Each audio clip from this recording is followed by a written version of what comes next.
కాశీలో మధ్యాహ్నం 12 గంటలకు మాత్రమే ఎందుకు స్నానం చేయాలి? అసలు ఈ మణికర్ణికా ఘాట్లో స్నానం చేయడం వల్ల ఉపయోగం ఏంటి? అసలు వీటి గురించి ఎవరు ఎందుకు చెప్పరు?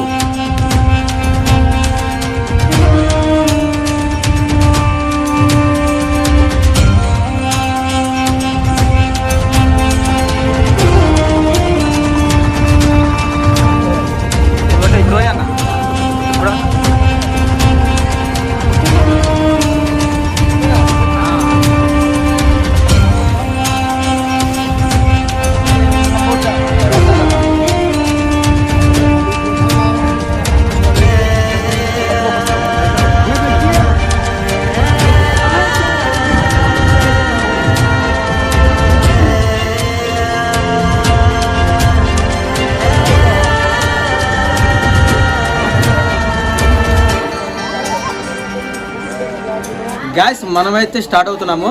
ప్రజెంట్ వచ్చేసరికి ఏంటంటే గంగా స్నానం. మనం వచ్చి 3 days అయింది. ఆల్రెడీ కాశీ దర్శనం కూడా అయిపోయింది. కానీ గంగా స్నానం వరకు మధ్యాహ్నం 12 గంటల నుంచి 1-1:30 మధ్యలోనే చేయాలి.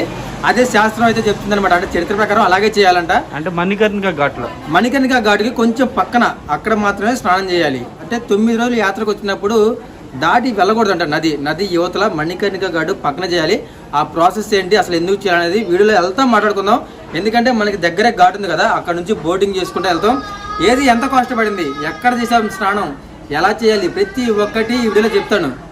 ఏంద్రా సౌండ్? ఓకే, వీడియోలోకి వెళ్ళే ముందు వీడియోకి లైక్ చేయండి. ఫస్ట్ టైం చూస్తుంటే మన ఛానల్ సబ్స్క్రైబ్ చేసుకోండి. మనతో పాటు వచ్చిన యాత్రికులు అందరూ వెళ్తున్నారు, వాళ్ళతో పాటు మనం కూడా వెళ్దాం. ఓకే, వెళ్దాం రండి.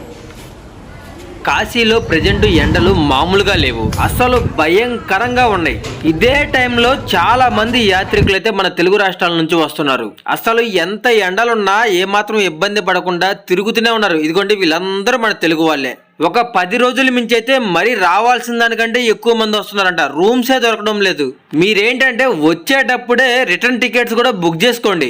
అలాగే కాశీలో చాలా సత్రాల్లో భోజనం పెట్టడం ఆపేశారు. కాశీలో ఎక్కడైతే భోజనం పెడుతున్నారో ఆ ఆశ్రమంలో ఆ చుట్టుపక్కల మాత్రమే రూమ్ తీసుకోండి.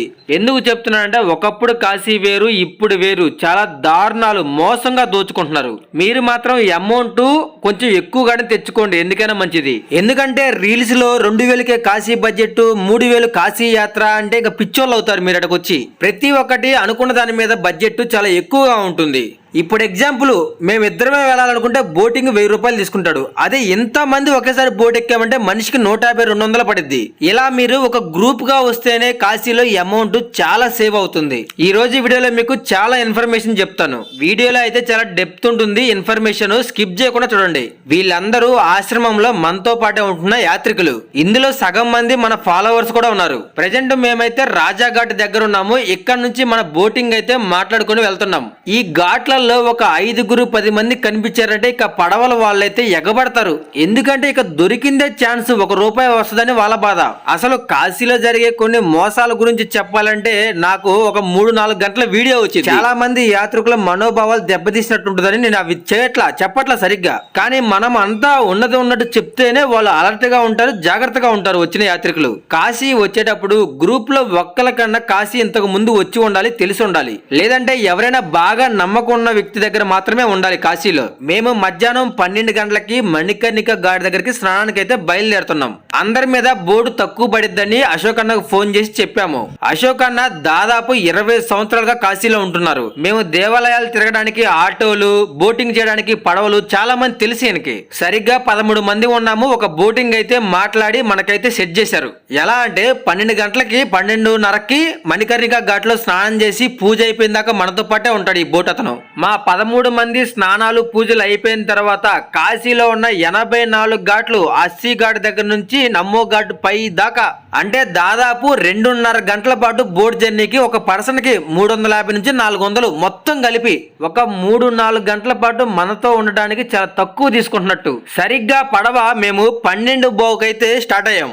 మీరు మాత్రం కాశీ వచ్చినప్పుడు బోటింగ్ చేయడం అస్సలు మర్చిపోవద్దు. ఎందుకంటే కాశీలో ఘాట్స్ మీద తిరుగుతున్నప్పుడు ఒక ఫీలింగ్ ఉంటే బోట్ మీద తిరుగుతున్నప్పుడు ఇంకో ఫీలింగ్ ఉంటుంది, చాలా బాగుంటుంది. ఇలా పడవలో వెళ్తూ కాశీని అలా దూరం నుంచి చూస్తున్నప్పుడు మొత్తం కనిపిస్తుంది.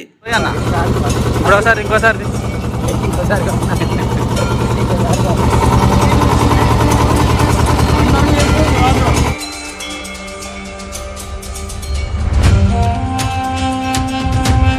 కాశీలో 84 ఘాట్లలో the most famous beautiful place ఏదైనా ఉందంటే అది ఇదే.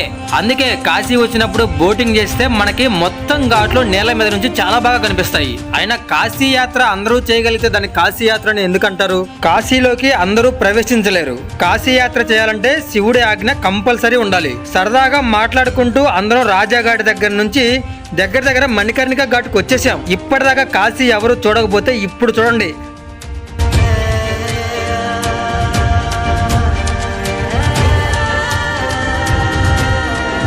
కాశీ మణికర్ణిక ఘాట్ చాలా బాగుంటుంది. కాశీ వచ్చినప్పుడు అస్సలు మిస్ అవ్వద్దు. మనకి యూట్యూబ్ సోషల్ మీడియాలో కూడా ఎక్కువ మంది వీడియోలు రీల్స్ తీసి పెట్టేది ఈ ఘాటే. సరిగ్గా మధ్యాహ్నం 12:30కి మేమైతే మణికర్ణిక ఘాట్ దగ్గరకు వచ్చాము. మేము వచ్చేసరికి ఎంత మంది వెయిటింగ్ చూడండి. అసలు 12 గంటల నుంచి 2 గంటల మధ్యలోనే స్నానం ఎందుకు చేయాలి, ఆ టైంలో చేస్తే మనకు వచ్చే లాభం ఏంటి అన్ని చెప్తాం మీకు. మన వీడియో కాశీ ఎవరైతే వస్తున్నారో వాళ్ళందరికీ పంపించండి. చాలా నీట్ గా క్లియర్ గా ఎక్స్ప్లెయిన్ చేస్తున్నా. మీరు స్టేయింగ్ అనక మణికర్ణిక ఘాట్కి దగ్గరలో ఉంటే నడుచుకుంటా వచ్చి స్నానం చేయొచ్చు. మేము రాజాఘాట్ దగ్గర నుంచి వచ్చాం కాబట్టి బోటింగ్ లో వచ్చాం. ఈ స్నానం అయిపోయిన తర్వాత 84 ఘాట్లు తిప్పి మొత్తం చూపిస్తారు. మళ్ళీ ఈ 4 రోజుల్లో ఒక రోజు వీలు చూసుకొని సాయంత్రం పూట కూడా బోటింగ్ చేయాలి.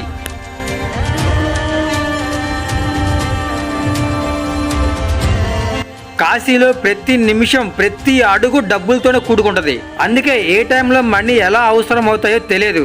మీరు సోషల్ మీడియాలో 3,000కి 4,000కి యాత్ర కంప్లీట్ అవుతుందని ఆ బడ్జెట్ తో వచ్చారంటే మీరు అంతే. ఇంకా కాశీ యాత్ర 5,000లో కంప్లీట్ అవుతుంది అనుకుంటే 10,000 అవుతుంది, 10,000 అనుకుంటే 15,000 అవుతుంది. మనం కాశీ కాకుండా శ్రీశైలం, తిరుపతి అనుకున్న బడ్జెట్ లో మొత్తం తిరిగి రావచ్చు. కానీ కాశీ యాత్రలో మాత్రం అనుకున్న దానికి డబుల్ అవుతుంది. యూట్యూబ్ ఛానల్ విక్రమ్ హర్యానా గంగా తల్లికి సంకల్పం స్నానం కరెక్ట్గా 12:30కి వచ్చాం కదా. 12:30కి స్నానం చేసుకొని 2 గంటకి క్షేత్ర పురోహితుని కాశీ క్షేత్రంలో మణికర్ణిక ఘాట్లో 12 నుంచి 12:30 వరకు చేసిన వాళ్ళకి మహాపుణ్యం వస్తుందని చెప్పి పురాణ గాథ ఉంది. ఆ ప్రకారం వచ్చిన భక్తాదులందరూ 12 గంటలకు స్నానం చేయడం జరిగింది. మేము వేరే స్టేట్ల నుంచి వచ్చాము. 7 స్టేట్లు దాటి కర్నూలు దగ్గర వెలుగుతుంది మాది ఆంధ్రప్రదేశ్. మాకు ఈ ఏర్పాట్లు అన్నీ బాగున్నాయి కాబట్టి సంతోషిస్తున్నాం. సరిగ్గా 12:30కి ఘాట్ దగ్గరకు వచ్చాము. మీ ఒంటి మీద ఏమైనా నగలుంటే అవి రూమ్ లో పెట్టి లాక్ చేసుకుని రండి. ఏదో ఒక జత బట్టలు, కొద్దిపాటి అమౌంట్ మాత్రమే తెచ్చుకోవాలి. అన్ని కలిపి ఒక సంచిలో పెట్టి పడవలో పెట్టాము. పడవ అతను మనకు బాగా తెలిసిన వ్యక్తే. మీరు పడవ మాట్లాడుకుంటున్నప్పుడు అతని ఫోన్ నెంబర్ దగ్గర పెట్టుకోండి. కుదిరితే పడవ ఎక్కినప్పుడు కొంచెం వీడియో తీసుకోండి. మీరు వీడియో స్కిప్ చేశారంటే ఖచ్చితంగా తర్వాత వచ్చినప్పుడు మోసపోతారు. ఎందుకంటే మేము ఒక పూజారికి ఇప్పుడు మా సొంతంగా ఇష్టంతో మనీ ఇచ్చి పూజ ఎలా చేయించుకుంటున్నామో చూడండి. గంగా నదిలో మణికర్ణిక ఘాట్లో స్నానం చేసినప్పుడు కనీసం గంట పూజ ఉంటుంది. అసలు ఆ నిజమైన పూజ ఎలా ఉంటుందో మీకు చూపిస్తా. నాకైతే ఈ యాత్రికులు మన సబ్స్క్రైబర్స్ లాగా కాదు, ఒక ఫ్యామిలీ మెంబర్స్ లాగా, మా ఫ్యామిలీ అన్నట్టుంది. एक बार ये मणिकर्णिका का महत्व बोलिए। बोलते हैं यहाँ का चंद्रकुंड का भी मंत्र सुनिए।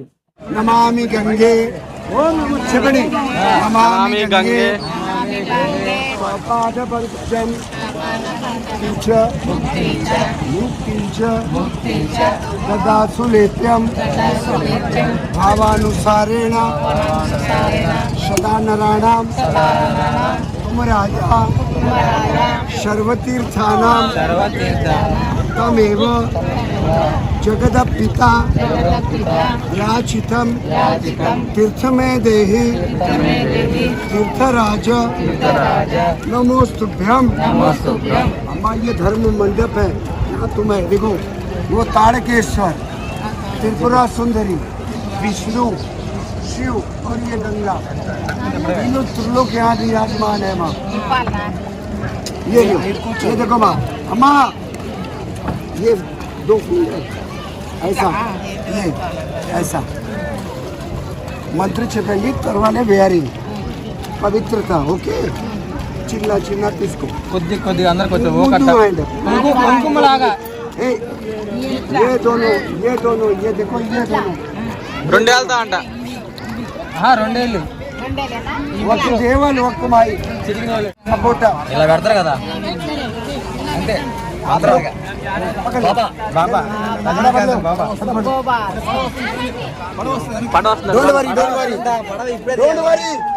डोंट वरी పర్వాలేదు నా కరి తీసుకో తీసుకో తీసుకో భయ్యా తీసుకున్నా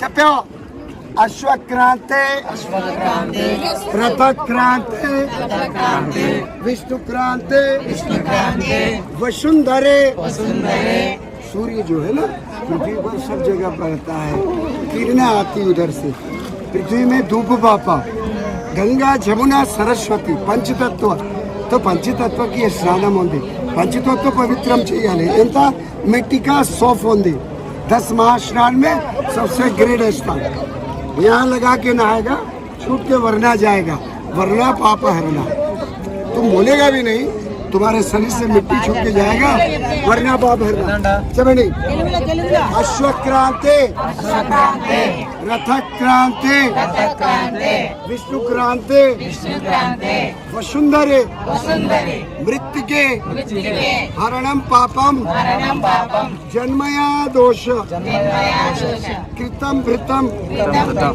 उग्गदास वराहेण कृष्णेन शतबाहुना आरोग्यम मम गात्राणि सर्व ब्रह्मा गुरु विष्णु गुरुदेवो महेश्वर गुरु साक्षात ब्रह्मा तस्मै श्री गुरुवे नमः वक्रतुंड महाकाय कोटि सूर्य समप्रभा निर्विघ्नं कुरु मे देव सर्वकार्येषु सर्वदा श्रीमन्महागणाधिपतये नमः सर्वमङ्गलमाङ्गल्ये शिवे सर्वासाधिके सर्वे त्र्यम्बके देवी नारायणी नमोस्तुते ऐसा जल लेके हाथ बंद करो राइट हैंड में लो राइट हैंड में छतड़े ओम विष्णु विष्णु हो वाराह कल्पे वैवस्वत मनवंतरे अष्टाभिन सप्तमे युगे कलियुगे कलिप्रथम चरणे जम्बूद्वीपे खंडे आर्यावर्त देश बोलो अतिक्रूरा कल्पांतर दहनोपमः भैरवाय नमोस्तुभ्यं अनुज्ञां देहि रातमरहसि गंगे जय जय गंगे पार्वती पते हर महादेव हे अम्मा घूमो गोता देव का एक गोता अपना 10 एक पुरुषोत्तम मास का 11 बार लगाओ इतना लगाओ तो 11 लाख का पुण्य मिलेगा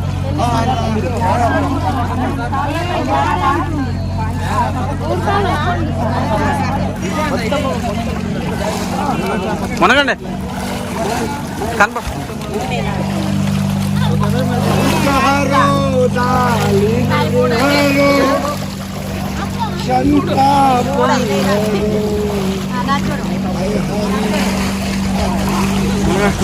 పదకొండు సార్లు అంట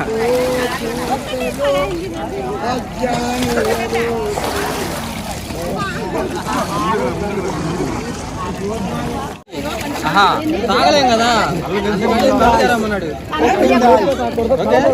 నీళ్ళలో మునిగి ఒకసారి కళ్ళు అంటే తెరవండి లోపల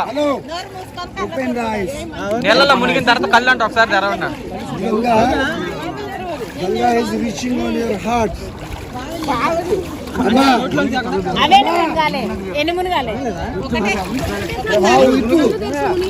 गंगा में आँख खोलेगा निर्मलता से रहते अर्घ जब सूर्य उगता है ब्रह्म रूप में जब धूप में है तो शिव रूप में जब अस्त हो जाता है तो विष्णु है इन रूपों में सूर्य विराजमान है तो चंद्रमा सूर्य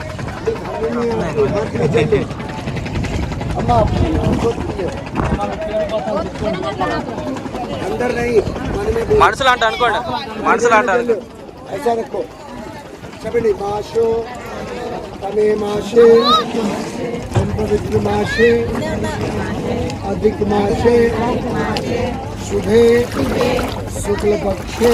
పట్టుకో పట్టుకో ये देखिए कहाँ 4 आदमी का काम अकेले कर रहा है। మమ్మీ ఇట్రా अकेले समझ तो नहीं समझ में आए बच्चे अकेले ही।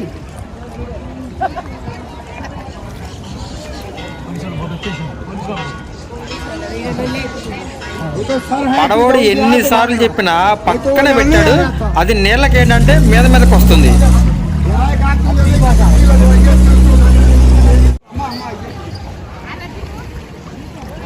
अरे नहीं सूर्य को दीपक दिखाने चलिए। గోపి ఏంది संध्या का కానీ మునుగు इवनिंग डे टू डे में सूर्य को दीपक दिखाए आपको। चलो అంటే కానీ ఆడు పోలీసు వాళ్ళు ఉన్నారులే కానీ. चलो बा ए पहलवान वो पहलवान है आप लोग నాట్ కంప్లీటెడ్.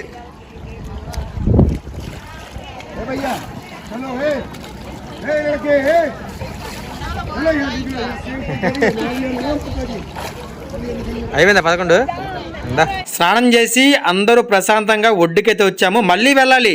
సరిగ్గా 1 గంటకి గంగా నదిలో స్నానం చేశాం కదా, అసలైన మెయిన్ ఇంపార్టెంట్ ప్లేస్కి అయితే ఇప్పుడు వెళ్తున్నాం. మీకు ఆ గుడి గుర్తుందా? ఒకప్పుడు నీళ్ళల్లో మునిగిపోయినప్పుడు మనం తీసాము, ఇప్పుడు ఒడ్డుకు వచ్చింది, నీళ్ళన్నీ వెనక్కి తగ్గిపోయినాయి.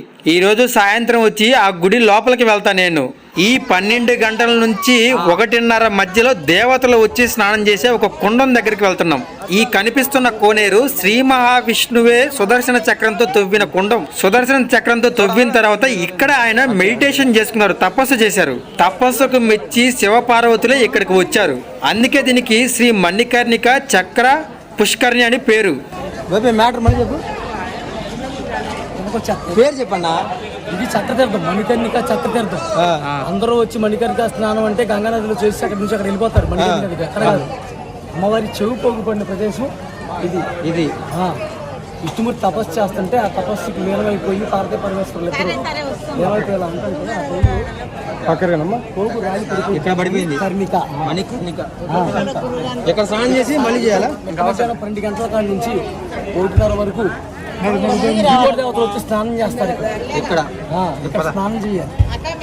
శ్రీ మహావిష్ణు తపస్సుకి ప్రసన్నమైన అమ్మవారి చెవిపోగు ఇందులోనే పడిపోయింది. ఆ పడిపోయిన మణి కోసం, చవలి కోసం మహాశివుడు ఇక్కడ చాలా సార్లు వెతుకుతా ఉంటారు. ప్రతిరోజు మధ్యాహ్నం 12:30 దేవతలు మొత్తం వచ్చి ఈ కుండంలో స్నానం చేస్తారని చరిత్రలో చెప్తున్నారు. ఇంత చరిత్ర ఉంది కాబట్టి గంగా నదిలో స్నానం చేసి వచ్చిన తర్వాత ఈ చక్కెర తీర్థం కుండంలో కూడా స్నానం చేయాలి. ఇంత స్టోరీ ఉంది కాబట్టి చాలా మందికి ఒక ఆలోచన వచ్చింది, ఈ కుండం అలాగే ఏర్పడిందా, అప్పటి నుంచి ఇలాగే ఉందా, నిజంగానే దేవతలు ఇందులో స్నానం చేస్తారా, అసలు ఇందులో చెవిపోగు పడిపోవడం ఏంటి, ఇలా చాలా డౌట్లు అయితే ఉంటాయి మైండ్లో. అసలు గట్టిగా మాట్లాడితే నిన్నగాక మొన్న బుట్టుంటావు, సరిగ్గా ఒక్క పుస్తకం కూడా పూర్తిగా చదివి ఉండము. ఎన్నో వందల తరాల నుంచి ఎన్నో లక్షల మంది, కోట్లల్లో కూడా ఉండొచ్చు. అంతమంది నమ్ముతున్నప్పుడు నీకొచ్చిన ప్రాబ్లం ఏంటి? ఇప్పుడు నమ్మడం వల్ల పోయేదేం లేదు, నమ్మకపోవడం వల్ల వచ్చేది ఏం లేదు. తరతరాలుగా వస్తున్న ఆచారాన్ని గౌరవించాలి. అసలు ఇంత ఇన్ఫర్మేషన్ వీడియోని స్కిప్ చేస్తా చూస్తారు చాలా మంది. మీరు ఈ వీడియోని స్కిప్ చేసినప్పుడల్లా ఒక ఇంపార్టెంట్ పాయింట్ మిస్ అయినట్టే. ఇంత హైట్ లో ఈ కోనేరు లోపల నుంచి నీళ్ళు ఎలా వస్తున్నాయో ఆలోచించండి, అది చాలు. అసలైన మణికర్ణిక చక్ర తీర్థంలో స్నానం చేసి మళ్ళీ వెళ్తున్నాం గంగా నదిలో స్నానం చేయడానికి.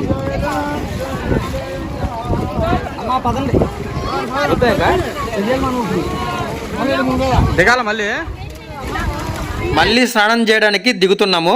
ఇది వచ్చేసరికి మణికర్ణిక ఘాటు పక్కనే. ఈ నీళ్ళలో ఉంది చెత్త కాదు, అక్కడ కాలుస్తున్న శవాల బూడిద, కర్రల బొగ్గులు. ఇక్కడ చీచీ చాచా అన్నావంటే ఇంకంతే సంగతి. నీకు ఎన్ని డబ్బులున్నా, ఎంత పెద్ద పొజిషన్ లో ఉన్నా నీ అహంకారాన్ని పక్కన పెట్టి స్నానం చేయాలి. కానీ ఈ రోజు గంగా స్నానం ఎప్పుడూ మర్చిపోను, మళ్ళీ కాశీ వచ్చేంత వరకు గుర్తు పెట్టుకుంటా.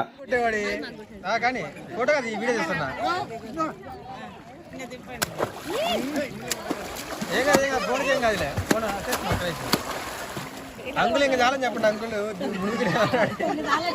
ఇంకా బండి ఇంకా వెళ్దాం. సరే మునుగురా, 3 సార్లు మునిగి నీళ్ళు అంటాడు, పోయిరా.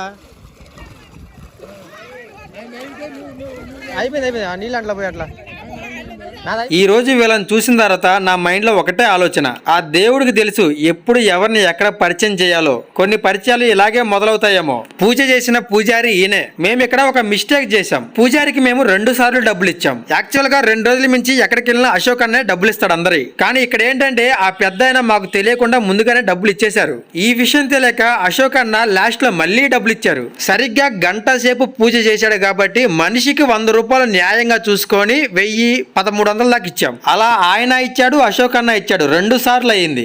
కానీ డబ్బులు పోయినా కానీ మా చేత మంత్రాలు చదివించాడు. చూడండి ఎన్ని చదివించాడు. అబ్బో. गोपी जी का जय हो। बाबू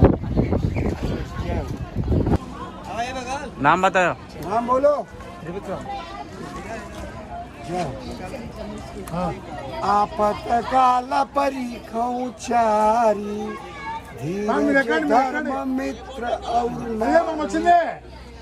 आफत घड़ी में 4 परीक्षा होती है। కాశీ వచ్చినప్పుడు గంగా స్నానం ఎలా చేయాలో అలా క్లియర్గా మీ కళ్ళ ముందు పెట్టాను. సేమ్ యాజ్ టీజ్ గా ఫాలో అయిపోండి. స్నానం అయిపోయిన తర్వాత కాశీలో ఉన్న 84 ఘాట్లు తిప్పి చూపించాడు. మామూలుగా లేదు. త్వరలో వీడియో అయితే రాబోతుంది. మీరందరూ సబ్స్క్రైబ్ చేసుకొని ఇప్పటి వరకు వీడియోకి లైక్ చేయకపోతే మా కష్టానికి ఒక లైక్ చేసి మీ ఫ్యామిలీస్లో ఎంతమంది ఉంటే అందరికీ షేర్ చేయండి. తర్వాత వీడియోలో మళ్ళీ కలుద్దాం. Tata bye by.